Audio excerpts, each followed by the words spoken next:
So today I am continuing our next part of logic chapter, that is exercise 1.1. So let us start with the our topic.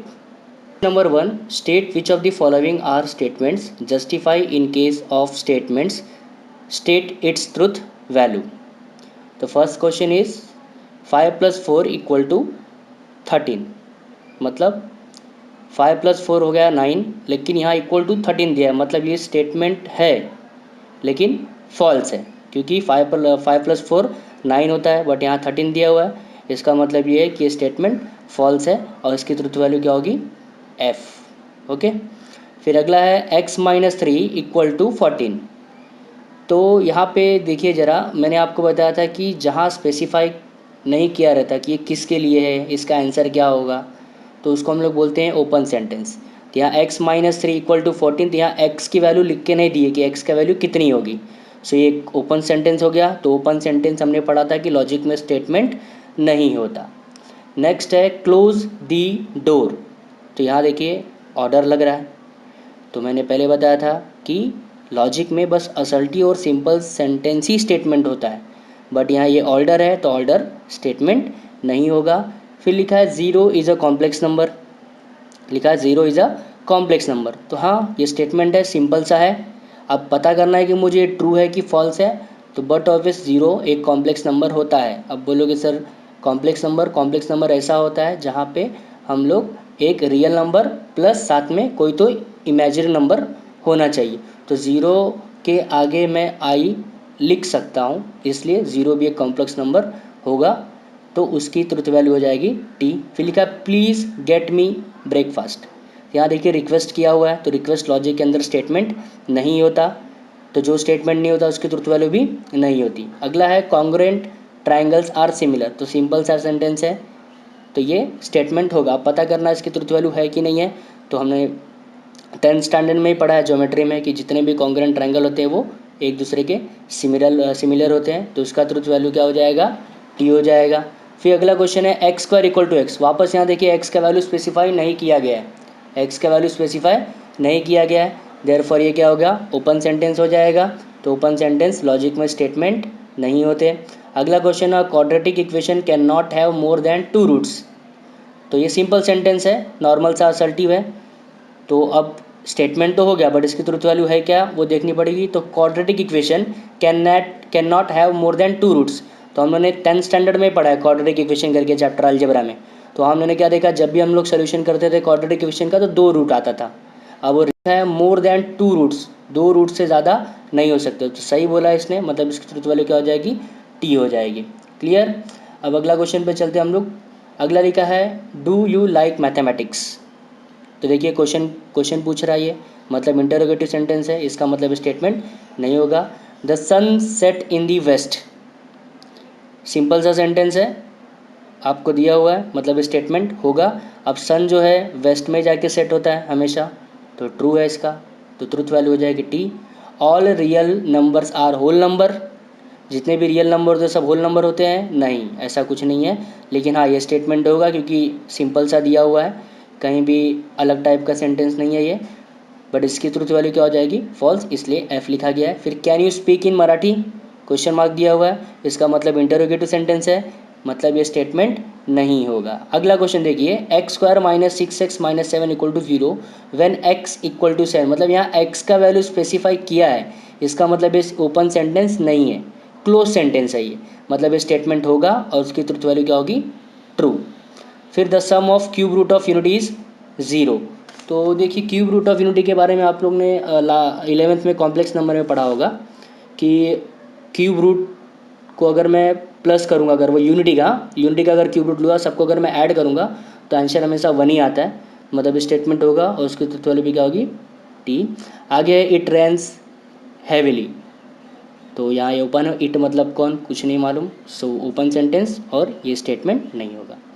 अगला question देखते हैं हम लोग, right the following compound statements symbolically, मतलब मुझे जो भी statement दिया है उसको मुझे सिंबल में कन्वर्ट करना है।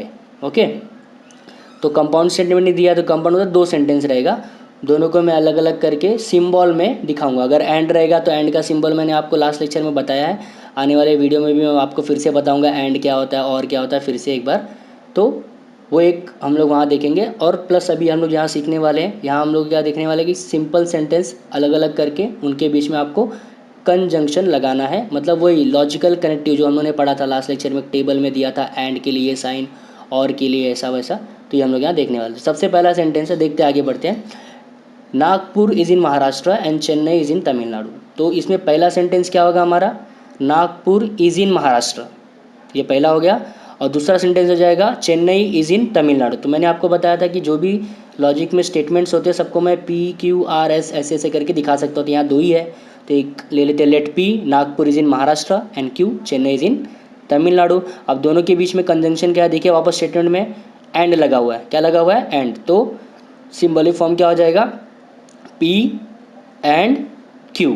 तो जो पी और क्यू के बीच में जो साइन है वो एंड का साइन है, हम लोगों ने पढ़ा है पहले ही टेबल में पढ़ लिया है। अब अगला क्वेश्चन है, ट्राइंगल इज इक्विलैटरल और आइसोसीलस। तो यहाँ देखिए दो स्टेटमेंट क्या क्या हो सकते हैं, एक पी और क्यू, तो पी का वैल्यू हो जाएगा ट्राइंगल इज इक्विलैटरल और सेकंड हो जाएगा ट्राइंगल इज आइसोसीलस। क्लियर। तो उसका सिंबॉलिक फॉर्म क्या हो जाएगा, पी जो वी के जैसा दिख रहा है वो और है क्यू, क्योंकि लॉजिक में जो वी शेप का दिख रहा है उसको हम लोग और से रिप्रेजेंट करते हैं। टेबल याद कीजिए जो मैंने आपको लास्ट लेक्चर में बताया था। नेक्स्ट अगला क्वेश्चन है, that angle is right angle if and only if. तो इफ एंड ओनली इफ हमने सबसे लास्ट वाला पढ़ा था, बाई कंडीशनल, याद है, डबल एरो रहता है दोनों साइड, इस साइड भी रहता है इस साइड भी एरो रहता है, तो वही लगाना। बट अपने को पता तो चल गया कि क्या लगने वाला है, बट स्टेटमेंट अपने को अलग अलग करना पड़ेगा ना सबसे पहले। तो पहले हम लोग देखते हैं statement, let p the angle is right angle, और दूसरा हो जाएगा इफ एंड ओनली इफ छोड़ दीजिए, क्या बचा है, इट इज़ ऑफ मेजर 90। तो इट मतलब कौन, द एंगल, तो the angle is of measure 90 degree, ये हो जाएगा आपका क्यू। दोनों के बीच में क्या आएगा, डबल एरो, मतलब if and only if by conditional statement. अब अगला है, angle is neither acute nor obtuse. मतलब जो एंगल आपका वो तो न तो एक्यूट है न तो ऑप्ट्यूस है। तो इसमें वापस से दो सेंटेंस है, पहला एंगल इज, देखो नाइदर वगैरह हटा दीजिए, नाइदर नॉर ये तो नॉट का साइन है, हम लोग बाद में लगा लेंगे, बट मेरा मेन सेंटेंस क्या है, एंगल इज एक्यूट, देखिए। और क्यों मेरा क्या है, एंगल इज ऑप्ट्यूस, बराबर। अब दोनों के बीच में क्या है, नाइदर नॉर, मतलब एंड लगेगा इतना कन्फर्म है, नॉर मतलब और नहीं होगा यहाँ, नाइदर नॉर मतलब दोनों में निगेशन, मतलब एंगल इज नाइदर एक्यूट, लेकिन मैंने पी क्या लिखा है, एंगल इज एक्यूट, जबकि एक्यूट नहीं है तो उसको निगेशन लगाना पड़ेगा, तो इसलिए निगेशन पी लिखा, फिर एंड लिखा, फिर देखिए लिखा नॉर ऑप्ट्यूस, मतलब यहाँ भी निगेटिव है, मतलब निगेटिव क्यू, मतलब निगेशन क्यू आएगा। तो इसका आंसर हो गया negation p and negation q. Clear. 6, if triangle A B C is right angle at B then measure of angle A plus measure of angle C equal to 90। तो हम लोगों ने देखो 10th में पढ़ा है कि अगर मेरा कोई ट्राइंगल 90 डिग्री का है तो जहाँ 90 डिग्री बनता है वो 90 डिग्री का हो गया, बराबर। और बाकी जो दो एंगल अगर उसको मैं प्लस करूँगा तो कितने डिग्री का आएगा, 90, क्योंकि पूरे ट्राइंगल का सम होता है 180 डिग्री। तो 180 में से अगर एक एंगल 90 डिग्री का है तो बाकी के दो जो बच गए वो भी तो 90 डिग्री के ही होंगे ना। तो इसलिए यहाँ लिखा है मेजर ऑफ एंगल ए और सी दोनों 90 डिग्री का हो, तो जो राइट है बराबर है। लेकिन इफ़ और देन यूज़ किया, तो इफ़ और देन मतलब सिंगल कंडीशन वाला, कंडीशनल सिंगल इम्प्लीकेशन वाला, जहाँ बस एक एरो लगता है। तो हम लोग को पता चल गया क्या लगने वाला है। अभी हम लोग आगे देखते हैं कि इसका और आगे सोल्यूशन क्या होगा। तो पहले हम लोग पी और क्यू फाइंड आउट करेंगे। तो पी मेरा है triangle A B C is right angle B, sorry यहाँ गलत टाइप हो गया है मुझसे गलती से, यहाँ आएगा the triangle A B C is right angled at B. Okay. और अगला क्या है, दूसरा statement, measure of angle A plus measure of angle C equal to 90 degree. Clear. अब दोनों के बीच में क्या लगेगा, सिंगल इम्प्लीकेशन, जो सिंगल एरो वाला है। अब है 6, Hima Das wins gold medal if and only if she runs fast. She मतलब कौन, हिमा दास। तो बोलोगे सर यहाँ ही रन्स मतलब ओपन सेंटेंस हो गया तो स्टेटमेंट नहीं होगा, ऐसा नहीं है, यहाँ कंबाइन करके दिया तो यहाँ शी मतलब हिमा दास की बात हो रही है। तो हिमा दास विंस गोल्ड मेडल, ये आपका पी हो गया, और क्यू हो जाएगा हिमा दास रन्स फास्ट, बराबर। दोनों के बीच में इफ एंड ओनली इफ मतलब डबल एरो, मतलब double implication. Clear.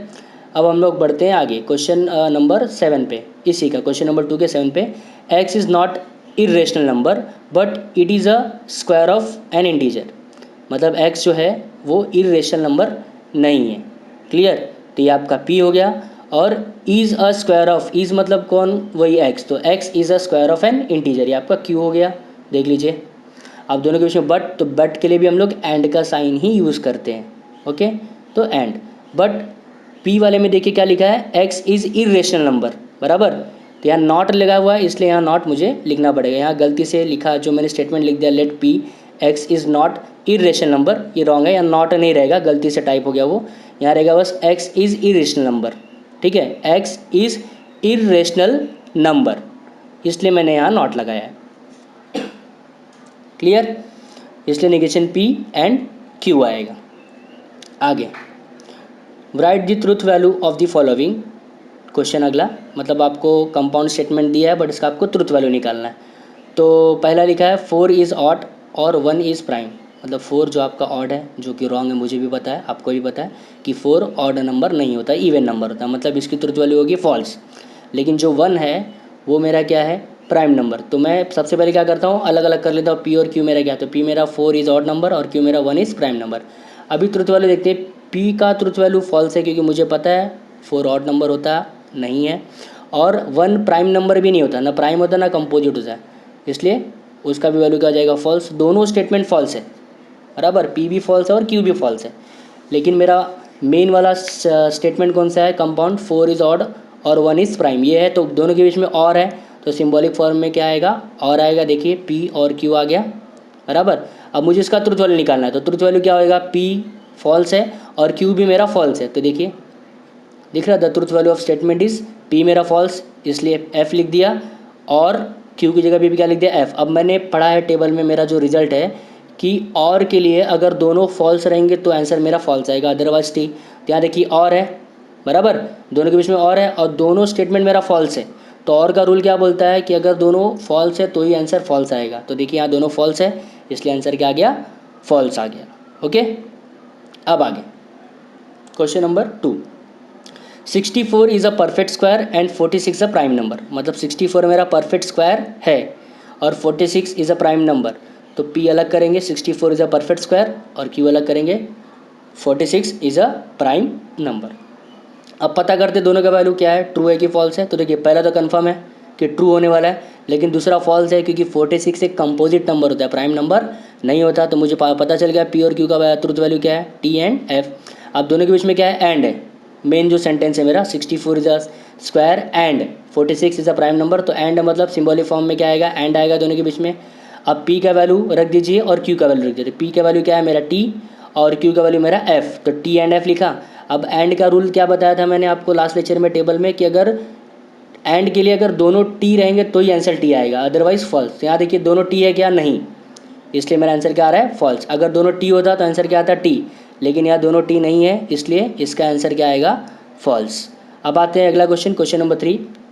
5 is a prime number and 7 divides 94। तो यहाँ पहला P मेरा हो जाएगा 5 इज़ अ प्राइम नंबर, और Q मेरा हो जाएगा 7 डिवाइड्स 94। तो मुझे पता है 5 प्राइम नंबर होता है, मतलब इसकी ट्रुथ वैल्यू हो जाएगी T, बराबर।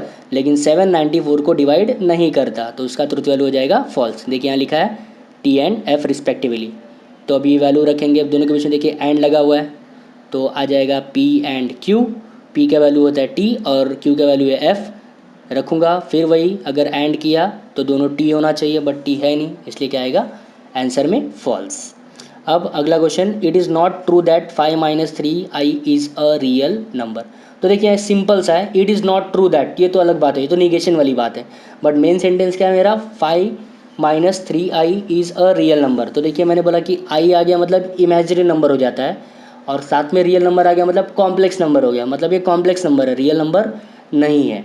तो वही P निकाल लेते हैं, एक ही सेंटेंस यहाँ पे, 5 - 3i is a real number, इसका जिसका ट्रुथ वैल्यू क्या है, फॉल्स है। अभी मैंने बोला कि वो कॉम्प्लेक्स नंबर है, वहाँ रियल नंबर लिखा हुआ है। तो the given statement in symbolic form आ जाएगा निगेशन P, क्योंकि आगे लिखा है ना इट इज़ नॉट ट्रू, इसलिए नॉट लगा दिया, मतलब निगेशन लगा दिया। अब निगेशन, अभी P का वैल्यू मेरा F है, क्या लिखूँगा मैं, F के आगे निगेशन है, तो F का उल्टा हो जाएगा T। क्लियर।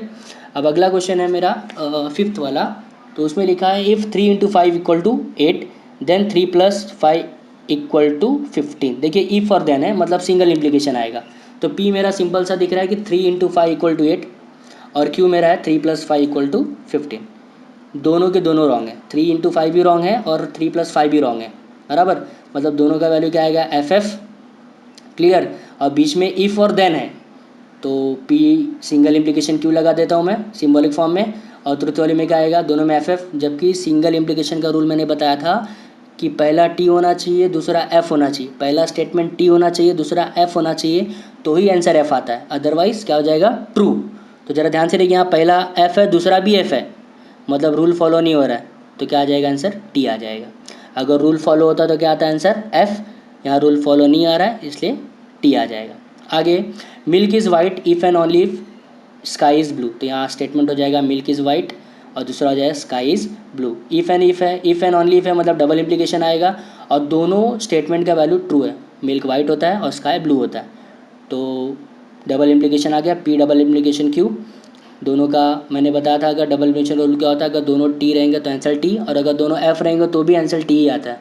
मतलब इन शॉर्ट हिंदी में बोलेंगे इसको, दोनों सेम तो आंसर टी। तो यहाँ देखिए दोनों सेम है टी टी, तो आंसर क्या आ गया टी। अगर मान लीजिए एफ एफ होता तो भी आंसर टी ही आता। ओके। अब question number 7, 24 is a composite number और 17 इज़ प्राइम नंबर। तो 24 मेरा 24 is a composite number P हो गया, 17 is a prime number Q हो गया। अब इसका वैल्यू देखिए, दोनों का वैल्यू ट्रू है क्योंकि 24 कंपोजिट नंबर है, पता है बचपन से पढ़ते आ रहे हैं, और 17 इज़ अ प्राइम नंबर ये भी है, ये भी पढ़ते आ रहे हैं। और दोनों के बीच में देखिए और लगा हुआ है, तो 24 इज़ अ कंपोजिट नंबर, देखिए यहाँ और लगा हुआ है, और 17 इज़ अ प्राइम नंबर, तो और है इसलिए क्या आएगा इधर देखिए और आ रहा है। देखिए लास्ट लाइन देखिए और आ रहा है, दिख रहा है। The given above statement is symbolic form is P और क्यू। और है तो और के लिए मैंने बताया था दोनों अगर फॉल्स रहेंगे तो ही आंसर क्या आता है फॉल्स, अगर इसमें से एक भी चेंज हो गया तो आंसर क्या आ जाएगा टी। तो यहाँ देखिए दोनों चेंज हो गया तो आंसर क्या आ गया टी आ गया। अब क्वेश्चन नंबर 4 जो कि काफ़ी इंपॉर्टेंट है, ठीक है, तो उसको हम लोग पढ़ने के लिए सबसे पहले वापस जो मैं अभी टेबल बार बार बोल रहा हूँ आपको वो टेबल देख लेंगे। ओके। हाँ तो फ्रेंड्स देखिए यहाँ पे जैसा मैंने अभी कहा लॉजिकल कनेक्टिव्स का टेबल दिया जो लास्ट लेक्चर में ऑलरेडी डिस्कस हो चुका है, बट मैं सोच रहा हूँ एक बार फिर से कर देता हूँ क्योंकि आगे इसका यूज़ है। पीछे भी अभी हम लोगों ने कुछ क्वेश्चंस में देखा। देखिए यहाँ पहला लिखा है कंजंक्शन, साइन उसके लिए एंड का है जिसको हम लोग एंड ही पढ़ते हैं, और दोनों के बीच में रिप्रेजेंटेशन देखिए पी एंड क्यू का है, और इसका रिजल्ट भी देखिए, मैंने बोला ना एंड के लिए अगर दोनों टी रहेगा तो आंसर टी ही आएगा। क्लियर। अदरवाइज फॉल्स, मतलब अगर ये दोनों के अंदर कुछ भी चेंज हुआ तो आंसर सीधा फॉल्स हो जाएगा। ठीक है, याद रखिए अभी बहुत काम आने वाला है। आगे देखिए डिसजंक्शन है जिसके लिए वी लिखा है, वी नहीं एक्चुअल में और है वो, ठीक है, उसको हम लोग और पढ़ते हैं। अब आगे पी और क्यू, ठीक है, अगर स्टेटमेंट रहेगा तो लिखिए पी और क्यू, और के लिए मैंने रूल पढ़ाया अगर आपको दोनों एफ रहेगा तो ही आंसर क्या आएगा एफ, अदरवाइज टी हो जाएगा। ठीक है। फिर निगेशन देखिए कैसा लग रहा है वो, जैसा हम लोग सिमिलरिटी का साइन बनाते थे वैसा ही है, निगेशन पढ़ते हैं या फिर नॉट पढ़ते हैं, या निगेशन पी लिखो अगर पी स्टेटमेंट है, अगर क्यू है तो निगेशन क्यू लिखो। और देखिए उसका रिजल्ट क्या होता है, अगर टी के आगे आपने निगेशन लगाया तो एफ हो जाएगा, और अगर एफ के आगे निगेशन लगाया तो टी, मतलब ये उल्टा हो जाता है, सिंपल। अब कंडीशन में देखिए सिंगल एरो है जिसको हम लोग सिंगल इम्प्लीकेशन में बोलते हैं, अगर मुझे पहचानना है कहाँ लगाते हैं तो इफ़ और देन होना चाहिए। तो अभी हम लोगों ने देखा पीछे पीछे हम लोगों ने जो भी पढ़ा है उसके अंदर इफ़ और देन बहुत जगह पे यूज़ हुआ है, तो मैंने सिंगल इम्प्लीकेशन ही यूज़ किया वहाँ पे। उसके लिए रिजल्ट देखिए क्या है, टी सिंगल इम्प्लीकेशन एफ, तो ये आंसर क्या आ रहा है एफ। इसका मतलब क्या कि अगर आपका पहला स्टेटमेंट ट्रू है दूसरा स्टेटमेंट फॉल्स है तो ही आंसर आपका फॉल्स आएगा, अगर इसके अंदर कुछ भी चेंजेस हुआ तो सीधा क्या हो जाएगा टी। ठीक है, पहला टी दूसरा एफ, तो ये आंसर एफ आएगा। और बाय कंडीशन मैंने बताया डबल एरो जिसको हम लोग इफ़ एंड ओनली इफ से पहचानते हैं, ये भी हम लोगों ने अभी पीछे बहुत सारे एग्जांपल में देखा जो भी हम लोगों ने सॉल्व किया। इफ़ एंड ओनली इफ के लिए डबल इम्प्लीकेशन आता है, डबल एरो आता है, तो इसमें मैंने बताया अगर दोनों सेम रहेगा, दोनों स्टेटमेंट का अगर ट्रुथ वैल्यू सेम रहेगा तो आंसर टी आएगा, अब वो चाहे टी टी हो चाहे एफ एफ हो। क्लियर। अब आगे देखते हैं हम लोग, वापस में एक बार रिपीट कर देता हूँ, एंड रहेगा तो टी टी टी, और रहेगा तो एफ एफ एफ, निगेशन रहेगा तो उल्टा कर देने का, सिंगल इम्प्लीकेशन रहा तो टी एफ एफ, और डबल रहा तो दोनों सेम तो आंसर टी। क्लियर। अब आगे बढ़ते हैं हम लोग क्वेश्चन नंबर 4 पे। चलिए शुरू करते हैं क्वेश्चन नंबर 4। देखिए क्वेश्चन नंबर 4 में क्या लिखा हुआ है, if the statement P Q R true, मतलब पी का और क्यू का दोनों का ट्रुथ वैल्यू टी है, और आर एंड एस का जो वैल्यू है क्या है फॉल्स है, बराबर। ये देखिए यहाँ से। तो determine the truth value of the following, मतलब मुझे पहले से सिंबॉलिक फॉर्म में लिख के दिया हुआ है, मुझे उसका क्या निकालना है, ट्रुथ वैल्यू बस निकालना है। क्लियर है। तो हम लोग देखते हैं अभी, ये अपना क्वेश्चन नंबर 1 दिया, एक सेकेंड, हाँ क्वेश्चन नंबर 1 दिया हुआ है। तो लिखा है P और ब्रैकेट दिया है Q एंड R। क्लियर। तो हमने बचपन से देखा हुआ है कि सबसे पहले हम लोग ब्रैकेट सॉल्व करते हैं। तो ब्रैकेट में लिखा है Q एंड R। तो सबसे पहले मैं क्या करता हूँ, सबका जो ट्रुथ वैल्यू दिया है वैल्यू पुटअप कर लेता हूँ। तो P और Q का ट्रुथ वैल्यू T है, R एंड S का ट्रुथ वैल्यू F है। तो P लिखा है, P का ट्रुथ वैल्यू T है, इसलिए T लिख दिया। और है तो और का साइन वैसे ही पड़ा हुआ है, फिर ब्रैकेट है तो ब्रैकेट ऐसे लिखा, Q का वैल्यू T है, क्वेश्चन में लिख के दिया हुआ है, फिर एंड है तो एंड को ऐसे लिखा, और R का ट्रुथ वैल्यू F है इसलिए F लिख दिया, ब्रैकेट क्लोज। अब पहले ब्रैकेट सॉल्व करते हैं, मतलब T और ऐसे लिखना पड़ेगा, T और ऐसे लिख दिया। अब ब्रैकेट में क्या दिखा है, T एंड F। तो हमने अभी टेबल में देखा, अगर एंड का साइन है तो एंड के लिए क्या बताया मैंने, अगर दोनों सेम T रहेगा तो ये आंसर T आएगा, मतलब पहला स्टेटमेंट भी T होना चाहिए, दूसरा भी T होना चाहिए, तो ये आंसर T आता है एंड के लिए। तो देखिए यहाँ तो अलग है, यहाँ T एंड F दिया हुआ है, मतलब गलत हो गया स्टेटमेंट रूल के हिसाब से। तो मैं क्या करूँगा, इसका वैल्यू क्या लिख दूँगा, फॉल्स, बराबर।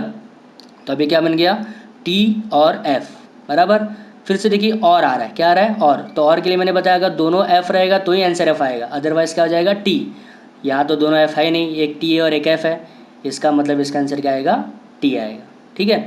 क्वेश्चन नंबर 2 देखिए क्या लिखा है, P सिंगल, एक सेकेंड, हाँ, P सिंगल इम्प्लीकेशन Q और ब्रैकेट में लिखा है R single implication S। Clear. तो देखिए अभी इसको हम लोग आगे देखते हैं। तो मैंने बोला कि सबसे पहले तो आप क्या रखोगे, वैल्यू पुटअप करोगे P Q R S का। तो P Q का वैल्यू तो TT है और R S का वैल्यू क्या है, FF। तो देखिए मैंने रख दिया, बराबर, ब्रैकेट अपनी जगह पे है। तो सबसे पहले ब्रैकेट सॉल्व करते हैं। तो देखिए पहले ब्रैकेट में T सिंगल इम्प्लीकेशन T है, तो सिंगल इम्प्लीकेशन के रूल ये बताया था मैंने कि TFF, पहला T होना चाहिए दूसरा F, तो ये आंसर क्या आएगा, F। तो पहले ब्रैकेट में देखिए ऐसा कुछ भी नहीं हो रहा है, मतलब इसका आंसर क्या आ जाएगा, उल्टा, आंसर F आने वाला था रूल के हिसाब से, बट यहाँ रूल फॉलो नहीं हो रहा, तो F का उल्टा क्या होगा, T, मतलब इसका आंसर रहेगा T, और अपनी जगह पे रहेगा। फिर अगला ब्रैकेट देखिए, F सिंगल इम्प्लीकेशन F है, तो यहाँ भी सेम रूल फॉलो नहीं हो रहा है, तो इसका भी आंसर क्या आएगा, T। तो अब नया आंसर क्या आ गया मेरा, T और T आ गया, बराबर। तो फिर से देखिए और के लिए FF मैंने बताया था, अगर दोनों F रहेगा तो ही आंसर F आएगा, अदरवाइज़ T हो जाएगा।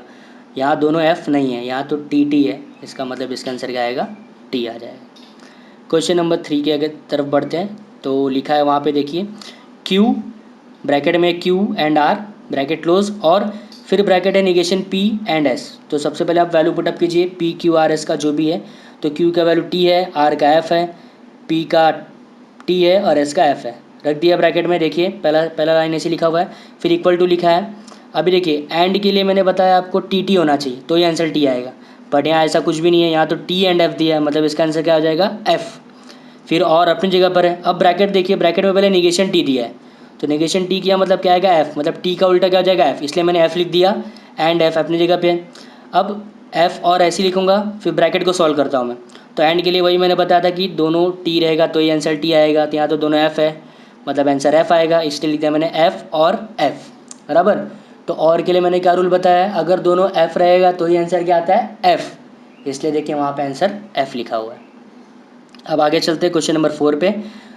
तो P ब्रैकेट है, P single implication Q bracket close and negation R sorry. तो P और Q का वैल्यू तो T है, R का वैल्यू क्या है, F, रख दिया। तो सबसे पहले हम लोग क्या, अगर पहला T होगा दूसरा F तो ये आंसर क्या आएगा, F, बराबर। तो यहाँ देखिए ऐसा तो कुछ है नहीं, यहाँ TT है, जबकि मैंने क्या बोला, TF चाहिए, तो TF नहीं है, मतलब F आंसर नहीं आएगा उसका, तो क्या आंसर आएगा इसका, T आएगा, T लिख दिया। और अगले स्टेप में एंड लिखा, फिर निगेशन P का उल्टा, मतलब सॉरी निगेशन R है, R की जगह पे मैंने F लिख दिया क्योंकि R का वैल्यू F है। हाँ, निगेशन F मतलब क्या आ जाएगा, T, F का उल्टा होता है T।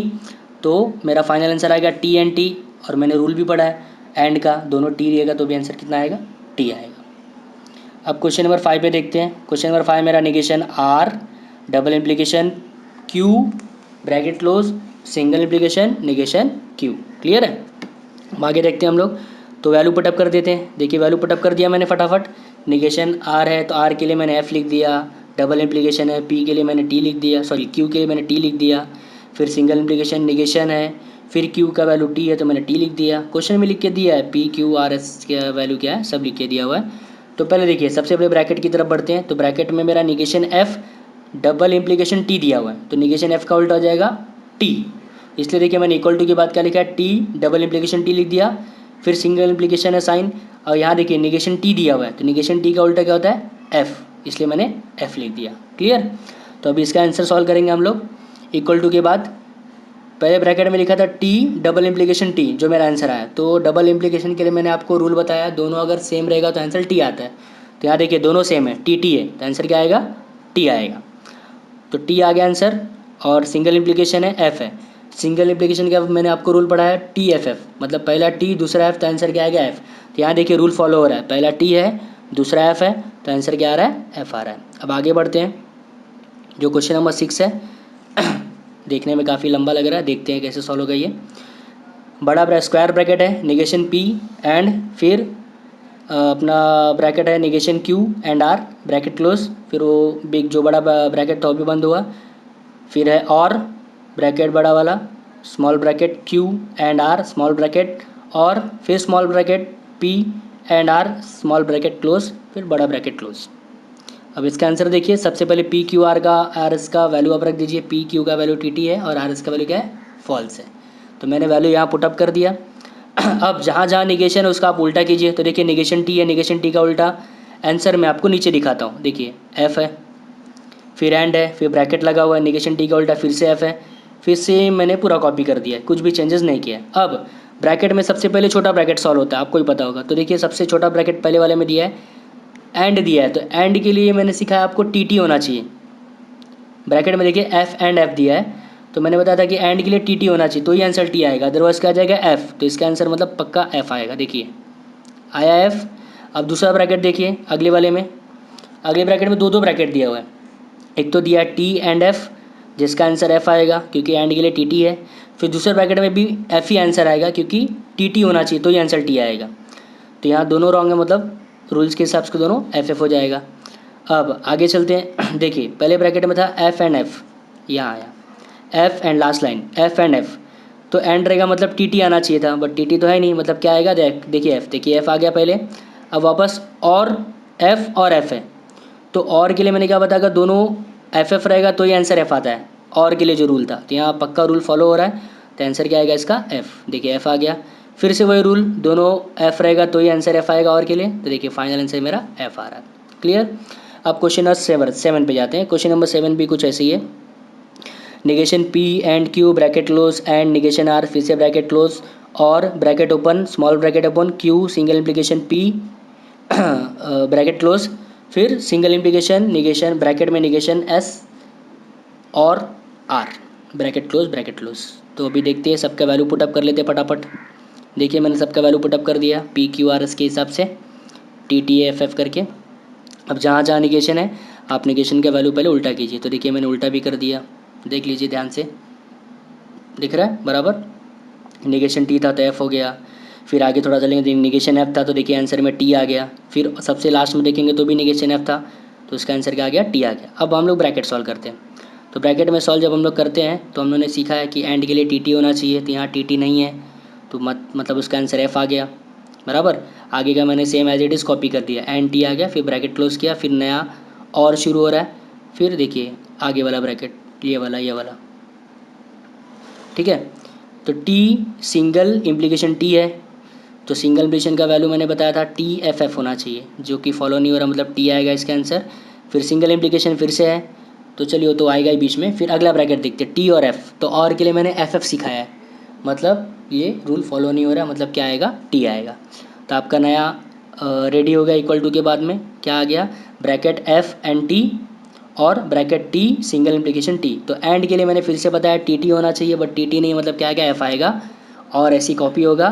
और T सिंगल इम्प्लीकेशन T का भी रूल फॉलो नहीं हो रहा है, क्योंकि TFF होगा तो ही आंसर F आता है, बट यहाँ क्या आएगा, T आएगा। तो देखिए F और T आ गया। क्लियर। फिर से वही और रहेगा तो FF होना चाहिए तो ही आंसर F आएगा, बट यहाँ नहीं है, इसका मतलब क्या आएगा, T आएगा। क्लियर। आगे चलते हैं क्वेश्चन नंबर 8 पे। तो क्वेश्चन नंबर 8 है, ईजी है काफ़ी। सबसे पहले निगेशन लगा दिया उसने बड़े ब्रैकेट के बाहर, फिर से अंदर ब्रैकेट ओपन किया हुआ है, निगेशन P एंड R लगाया है, ब्रैकेट क्लोज, और फिर से ब्रैकेट ओपन किया है, S single implication, negation Q, bracket close, फिर बिग ब्रैकेट क्लोज हो गया, फिर डबल इम्प्लीकेशन है P एंड R। सबका वैल्यू फटाफट पुट अप करते हैं, ज़्यादा टाइम नहीं लेते हैं। तो TF लिख दिया, जहाँ जहाँ मेरे को जहाँ जहाँ जैसी ज़रूरत थी।